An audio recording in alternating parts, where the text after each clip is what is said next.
ಪ್ರಧಾನಿ ನರೇಂದ್ರ ಮೋದಿ ಅವರು ಅಹಮದಾಬಾದಿಗೆ ಹೋಗಿದ್ರು. ಅಲ್ಲಿರುವಂತಹ ಆಸ್ಪತ್ರೆಗೆ ಭೇಟಿ ಕೊಟ್ಟಿದ್ರು. ಜೊತೆಗೆ ಘಟನೆ ನಡೆದಂತಹ ಸ್ಥಳಕ್ಕೂ ಕೂಡ ಭೇಟಿಯನ್ನ ಕೊಟ್ಟರು. ಜೊತೆಗೆ ಈಗ ಮಾಜಿ ಸಿಎಂ ಏನ್ ನಿಧನರಾಗಿದ್ದಾರೆ ಈ ದುರಂತದಲ್ಲಿ ಅವರ ಕುಟುಂಬಕ್ಕೂ ಕೂಡ ಕೊಡ್ತಾರೆ. ಬಟ್ ಅಲ್ಲಿ ಯಾರು ಇಲ್ಲ ಈಗ ಅವರ ಕುಟುಂಬದಲ್ಲಿ.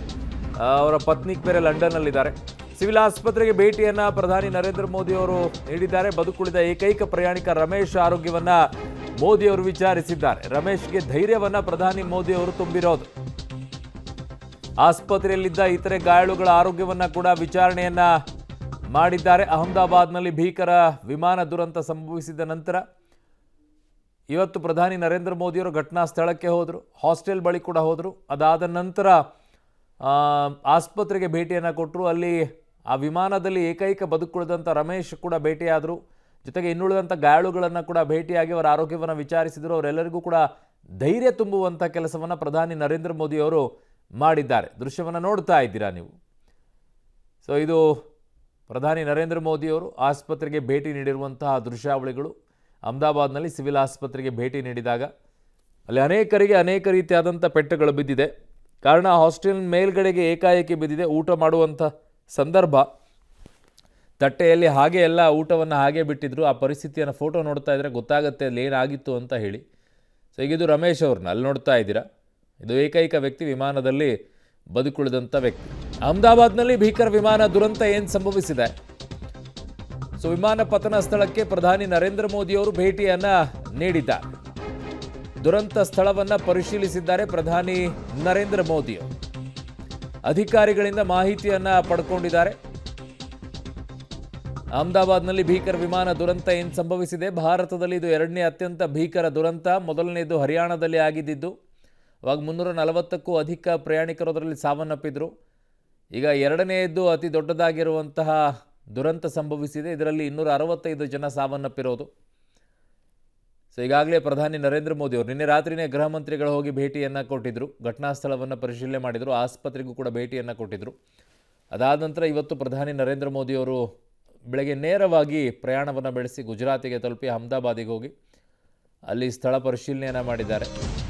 ಅಹಮದಾಬಾದ್ನಲ್ಲಿ ಭೀಕರ ವಿಮಾನ ದುರಂತ ಏನು ಸಂಭವಿಸಿದೆ. ಸೊ ವಿಮಾನ ಪತನ ಸ್ಥಳದಿಂದ ಪಬ್ಲಿಕ್ ಗ್ರೌಂಡ್ ರಿಪೋರ್ಟ್ ಅನ್ನು ನಡೆಸಿರೋದು ನನ್ನ ಸಹೋದ್ಯೋಗಿ ಶಬೀರ್ ಘಟನಾ ಸ್ಥಳದಲ್ಲೇ ಇದ್ದಾರೆ.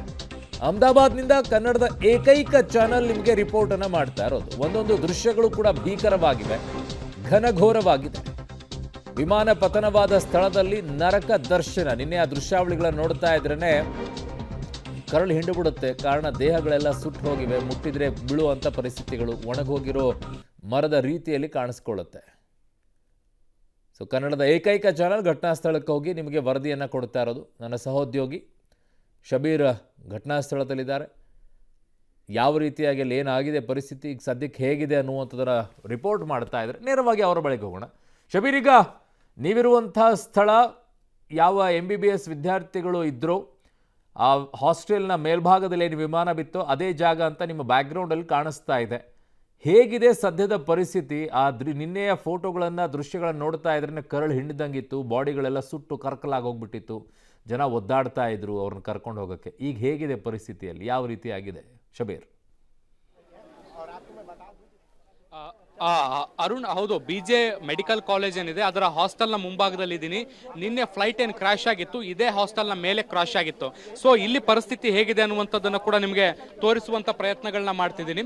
ನೋಡ್ಬೋದು ನೀವು BJ ಮೆಡಿಕಲ್ ಕಾಲೇಜ್ನ ಹಾಸ್ಟೆಲ್ನ ಪರಿಸ್ಥಿತಿ ಹೇಗಿದೆ ಅನ್ನುವಂಥದ್ದನ್ನು ಗಮನಿಸ್ಬೋದು. ಅಹಮದಾಬಾದ್ ಏರ್ಪೋರ್ಟ್ನಿಂದ ಟೇಕ್ ಆಫ್ ಆದಂತಹ ಏರ್ ಇಂಡಿಯಾ ವಿಮಾನ ಸೀದಾ ನೇರವಾಗಿ ಬಂದು ಈ ಒಂದು ಹಾಸ್ಟೆಲ್ನ ಮೇಲೆ ಕ್ರಾಶ್ ಆಗುತ್ತೆ. ಕ್ರಾಶ್ ಆದಂಥ ಪರಿಣಾಮ ಹಾಸ್ಟೆಲ್ನ ಪರಿಸ್ಥಿತಿ ಹೇಗಿದೆ ಅನ್ನುವಂಥದ್ದನ್ನು ನೋಡಬಹುದು. ಇಡೀ ಕಟ್ಟಡ ಸಂಪೂರ್ಣವಾಗಿ ಸುಟ್ಟು ಕರಕಲಾಗಿರುವಂತದ್ದನ್ನು ಕೂಡ ನೀವು ಗಮನಿಸ್ತಾ ಇದ್ದೀರಿ.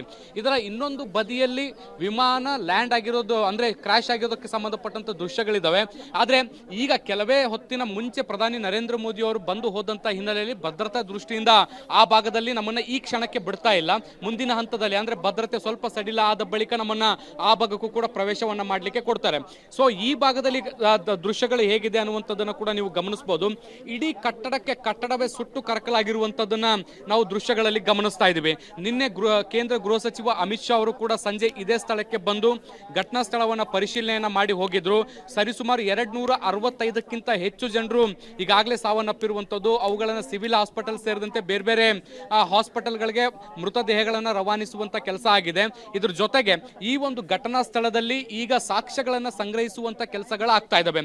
ಇಲ್ಲಿ ಮುಖ್ಯವಾಗಿ SDRF, NDRF, ಫಾರೆನ್ಸಿಕ್ ಸೇರಿದಂತೆ DGCIನ ಹಿರಿಯ ಅಧಿಕಾರಿಗಳೆಲ್ಲರೂ ಕೂಡ ಬಂದು ಘಟನಾ ಸ್ಥಳವನ್ನ ಪರಿಶೀಲನೆ ಮಾಡುವಂತ ಕೆಲಸವನ್ನ ಕೂಡ ಈಗ ಸದ್ಯಕ್ಕೆ ಮಾಡ್ತಾ ಇದ್ದಾರೆ. ಯಾಕೆಂದ್ರೆ ಈ ಒಂದು ವಿಮಾನ ಕ್ರಾಶ್ ಆಗ್ಲಿಕ್ಕೆ ತಾಂತ್ರಿಕ ಕಾರಣ ಅಂತ ಹೇಳ್ತಿದ್ದಾರೆ. ಆದ್ರೆ ತಾಂತ್ರಿಕ ಕಾರಣ ಯಾವ ರೀತಿಯದ್ದು ಅನ್ನುವಂಥದ್ದು ಗೊತ್ತಾಗಬೇಕಾಗಿರುವಂಥದ್ದು. ಹಾಗಾಗಿ ಈ ತಾಂತ್ರಿಕ ಕಾರಣವನ್ನ ಪತ್ತೆ ಹಚ್ಚುವಂತ ಕೆಲಸಕ್ಕಾಗಿ ನಿರ್ದಿಷ್ಟವಾಗಿ ಏನು ಕಾರಣ ಅನ್ನುವಂಥದ್ದನ್ನ ತಿಳಿದುಕೊಳ್ಳುವಂತಕ್ಕಾಗಿ ಸಾಕ್ಷಿಯನ್ನ ಸಂಗ್ರಹಿಸುವಂತ ಕೆಲಸವನ್ನ ಈಗ ಫಾರೆನ್ಸಿಕ್ಸ್ ಮತ್ತೆ DGCIನ ಅಧಿಕಾರಿಗಳು ಮಾಡ್ತಾ ಇರುವಂತದ್ದು. ಮತ್ತೆ ಬ್ಲಾಕ್ ಬಾಕ್ಸ್ ಅನ್ನ ಕೂಡ ಈಗಾಗಲೇ ಸಂಗ್ರಹಿಸಲಾಗಿದೆ ಅನ್ನುವಂತ ಮಾಹಿತಿಗಳು ಕೂಡ ಬರ್ತಾ ಇದಾವೆ. ಸೊ ಅವುಗಳನ್ನೆಲ್ಲವನ್ನು ಕೂಡ ಸರಿಪಡಿಸುವಂತ ಕೆಲಸ, ಅದನ್ನೆಲ್ಲ ಸಂಗ್ರಹಿಸುವಂತ ಕೆಲಸಗಳಾಗ್ತಾ ಇದಾವೆ. ಮತ್ತೊಂದು ಭಾಗದಲ್ಲಿ ನೋಡಬಹುದು, ಇಲ್ಲಿ ಕಾರ್ಯಾಚರಣೆಗೆ ವಿದ್ಯುತ್ ಸಂಪರ್ಕ ಕೂಡ ಇಲ್ಲ. ಹೀಗಾಗಿ ಸಾಕಷ್ಟು ತೊಂದರೆಗಳಾಗ್ತಾ ಇರುವಂತದ್ದು. ನೆಟ್ವರ್ಕ್ ಸಿಗ್ನಲ್ಗಳು ಕೂಡ ಇಲ್ಲ. ಹೀಗಾಗಿ ಇಲ್ಲಿ ಏನು ಎಲೆಕ್ಟ್ರಿಸಿಟಿ ಮತ್ತೆ ಸಿಗ್ನಲ್ ಗಳನ್ನ ಸರಿಪಡಿಸುವಂತ ಕೆಲಸಗಳು ಕೂಡ ಆಗ್ತಾ ಇದಾವೆ. ಯಾಕೆಂದ್ರೆ ಈ ಎಲ್ಲ ಪರಿಸ್ಥಿತಿಯನ್ನ ಸರಿ ಮಾಡಬೇಕು ಮತ್ತೆ ಅವಶೇಷಗಳನ್ನ ಹೊರತೆಗಿಬೇಕು ಅಂದ್ರೆ ವಿದ್ಯುತ್ನ ಅವಶ್ಯಕತೆ ಬಹಳಷ್ಟು ಮುಖ್ಯ ಆಗುತ್ತೆ. ಸಂಪೂರ್ಣವಾಗಿ ಇಡೀ ಕಟ್ಟಡ ಮತ್ತೆ ಸುತ್ತಮುತ್ತಲಿನ ಪ್ರದೇಶದಲ್ಲೂ ಕೂಡ ವಿದ್ಯುತ್ ಇಲ್ಲದೆ ಇರುವಂತಹ ಹಿನ್ನೆಲೆಯಲ್ಲಿ ಮತ್ತೆ ವಿದ್ಯುತ್ ಸಂಪರ್ಕವನ್ನ ಕೊಡುವಂತ ಕೆಲಸಗಳು ಕೂಡ ಆಗ್ತಾ ಇದಾವೆ. ಇದಾದ ಬಳಿಕ ವಿಮಾನದ ಪಳಿಯುಳಿಕೆಗಳೇನಿದಾವೆ ಅವುಗಳನ್ನ ತೆರವು ಮಾಡುವಂತ ಕೆಲಸಗಳನ್ನು ಕೂಡ ಮುಂದಿನ ಹಂತದಲ್ಲಿ ಮಾಡ್ತಾರೆ. ಇವತ್ತು ಇಡೀ ದಿನ ಸಾಕ್ಷ್ಯಗಳನ್ನ ಸಂಗ್ರಹಿಸಾದ ಬಳಿಕ ಈ ಒಂದು ವಿಮಾನದ ಅವಶೇಷಗಳೇನಿದಾವೆ ಅವುಗಳನ್ನ ತೆರವು ಮಾಡುವಂತಹ ಕೆಲಸವನ್ನ ಕೂಡ ಮಾಡಲಾಗುತ್ತೆ. ನಿನ್ನೆ ರಾತ್ರಿ 10:30ವರೆಗೂ ಕೂಡ ಬೆಂಕಿ ಹೊತ್ತಿ ಉರಿತಾ ಇತ್ತು. ಅದನ್ನ ನಂದಿಸುವಂತ ಕೆಲಸ ಮಾಡಿ ಇಡೀ ರಾತ್ರಿ ಕಾರ್ಯಾಚರಣೆಯನ್ನು ನಡೆಸುವ ಮೂಲಕ 265ಕ್ಕೂ ಹೆಚ್ಚು ಮೃತದೇಹಗಳನ್ನ ಹೊರಗಡೆ ತೆಗೆಯುವಂತ ಕೆಲಸವನ್ನ ಕೂಡ ಮಾಡಲಾಗಿದೆ. ನೋಡಿ, ಕಟ್ಟಡದ ಸುತ್ತಮುತ್ತಲೂ ಕೂಡ ಭದ್ರತೆನೆ ಹೇಗೆ ನಿಯೋಜನೆ ಮಾಡಲಾಗಿದೆ ಅನ್ನುವಂಥದ್ದನ್ನು ಕೂಡ ಗಮನಿಸಬಹುದು. ಯಾರನ್ನೂ ಕೂಡ ಒಳಗಡೆ ಬಿಡದೇ ಇರುವಂತಹ ನಿರ್ಬಂಧವನ್ನ ವಿಧಿಸುವಂತ ಕೆಲಸವನ್ನ ಕೂಡ ಮಾಡಲಾಗಿದೆ. ಯಾಕೆ ಅಂದ್ರೆ ಒಳಗಡೆ ಜನರಿಗೆ ಹೋಗ್ಲಿಕ್ಕೆ ಪ್ರವೇಶವನ್ನ ಮಾಡ್ಲಿಕ್ಕೆ ಅವಕಾಶವನ್ನ ಮಾಡಿಕೊಟ್ರೆ ಅಲ್ಲಿರುವಂತಹ ಸಾಕ್ಷ್ಯಗಳು ನಾಶ ಆಗುವಂತ ಸಾಧ್ಯತೆಗಳಿದಾವೆ. ಅಥವಾ ಕ್ರೂಷಿಯಲ್ ಅಗತ್ಯ ಇರುವಂತ ಕೆಲವೊಂದಿಷ್ಟು ಎಲೆಕ್ಟ್ರಾನಿಕ್ ಸಾಧನಗಳು ಕಣ್ಮರೆ ಆಗುವಂತ ಸಾಧ್ಯತೆಗಳಿದಾವೆ. ಸೊ ಹೀಗಾಗಿ ಅದಾಗಬಾರದು ಅನ್ನುವಂತ ಕಾರಣಕ್ಕೆ ಜನರನ್ನ ಅಥವಾ ಮಾಧ್ಯಮವನ್ನ ಒಳಗಡೆ ಬಿಡ್ಲಿಕ್ಕೆ ಸದ್ಯಕ್ಕೆ ನಿರಾಕರಿಸಲಾಗ್ತಾ ಇದೆ. ಒನ್ಸ್ ಫಾರೆನ್ಸಿಕ್ ಮತ್ತೆ DGCIನ ಅಧಿಕಾರಿಗಳು ಇಲ್ಲೆಲ್ಲ ತಮಗೆ ಅಗತ್ಯವಾಗಿ ಬೇಕಾದಂತ ಎಲ್ಲ ವಸ್ತುಗಳನ್ನ ರಿಕವರಿ ಮಾಡಿಕೊಂಡ ಬಳಿಕ ಒಳಗಡೆ ಹೋಗ್ಲಿಕ್ಕೆ ಅವಕಾಶವನ್ನ ಮಾಡಿಕೊಡ್ತಾರೆ. ಮತ್ತೆ ಪಳಿಯುಳಿಕೆಗಳನ್ನ ತೆರವು ಮಾಡುವಂತಹ ಕೆಲಸಗಳು ಕೂಡ ಶುರುವಾಗುತ್ತೆ. ಅದಕ್ಕೆ ಪೂರಕವಾದಂತಹ ಎಲ್ಲ ಕೆಲಸಗಳು ಕೂಡ ಆಗ್ತಾ ಇದಾವೆ. ಗುಜರಾತ್ನ ಪೊಲೀಸರು ಮತ್ತೆ ಕೇಂದ್ರದ ಮೀಸಲು ಪಡೆಗಳು, SDRF, NDRF ಎಲ್ಲವೂ ಕೂಡ ಸ್ಥಳದಲ್ಲೇ ಇದ್ದು ಕಾರ್ಯಾಚರಣೆಯನ್ನು ಮಾಡುವಂತ ಕೆಲಸಗಳನ್ನ ಕೂಡ ಈಗ ಸದ್ಯಕ್ಕೆ ಮಾಡ್ತಿರುವಂತ ದೃಶ್ಯಗಳನ್ನು ಕೂಡ ನಾವು ಗಮನಿಸಬಹುದು. ಎಷ್ಟು ಭೀಕರವಾಗಿದೆ ಅನ್ನುವಂಥದ್ದನ್ನು ಕೂಡ ನೀವು ಗಮನಿಸಬಹುದು. ಒಮ್ಮೆ ಈ ಕಟ್ಟಡವನ್ನ ನೋಡಿ ಅರುಣ್, ಬಹಳ ಸ್ಪಷ್ಟವಾಗಿ ಗೊತ್ತಾಗುತ್ತೆ. ನಿನ್ನೆ ಅಮಿತ್ ಶಾ ಅವರು ಕೂಡ ಹೇಳ್ತಾ ಇದ್ರು 2 ಲಕ್ಷಕ್ಕೂ ಅಧಿಕ ಲೀಟರ್ ಇರುವಂತ ಇಂಧನ ಏಕಾಏಕಿ ಹೊತ್ತಿ ಉರಿದಿದೆ ಅನ್ನುವಂಥದ್ದು. ಅದರ ಪರಿಣಾಮ ಈ ಕಟ್ಟಡ, ಅದರ ಕುರುಹುಗಳನ್ನ ಈ ಕಟ್ಟಡ ತೋರಿಸ್ತಾ ಇರುವಂತದ್ದು ಬಹಳ ಸ್ಪಷ್ಟವಾಗಿ ನೋಡಬಹುದು. ಇಡೀ ಕಟ್ಟಡಕ್ಕೆ ಕಟ್ಟಡ ಧ್ವಂಸ ಆಗಿರುವಂತದ್ದು. ಸೀದಾ ಏಕ್ದಮ್ ಫ್ಲೈಟ್ ಈ ಬಿಲ್ಡಿಂಗ್ ನ ಮೇಲ್ ಬಂದು ಕ್ರಾಶ್ ಆಗಿರುವಂತಹ ಹಿನ್ನೆಲೆಯಲ್ಲಿ ಹಾಸ್ಟೆಲ್ ನಲ್ಲಿ ಇದ್ದಂತ 24 ವಿದ್ಯಾರ್ಥಿಗಳು ಕೂಡ ಈ ಒಂದು ಘಟನೆಯಲ್ಲಿ ಮೃತಪಟ್ಟಿರುವಂತದ್ದು. ಅರುಣ್,